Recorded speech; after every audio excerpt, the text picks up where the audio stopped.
সময়ের সঙ্গে সঙ্গে বন্ধুরা পরিস্থিতির কিন্তু পরিবর্তন হয়, আমরা প্রত্যেকেই জানি।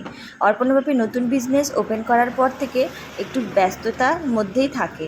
আর আমাকে এখন বাজার করতে হচ্ছে। আমি না একসময় যখন নতুন বিয়ে হয় তখন খুব বাজার করতে ইচ্ছে করতো। তো অর্পণবাপী বলতো যে না এখন করতে হবে না, যতদিন আমি পারি করছি, যতদিন আমি পারবো না ঠিক তোমায় বলবো তখন করো। তো যাই হোক, সেই সময়টা মনে হয় সেই আজই। অর্পণবাপী এত ব্যস্ত, তো ফাইনালি কিন্তু আজ প্রথম আমি বাজারে এলাম বাজার করতে, ঠিক আছে, অর্পণকে নিয়ে সকাল সকাল। তো কী বাজার করলাম চলো তোমাদের দেখায়। চলেও এলাম। এই হেডফোন, আমার না হেডফোন খারাপ হয়ে গেছে, আর কেবল কর্ডটাও খারাপ হয়ে গিয়েছিল।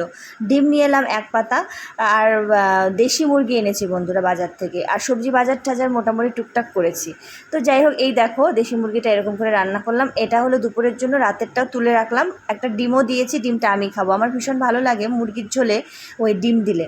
আর এখানে আলু বরবটির ভাজা করেছি। তো এই ছিল বন্ধুরা আজকে সারাদিনের একটা ছোট্ট ব্লগ। ভালো লাগে।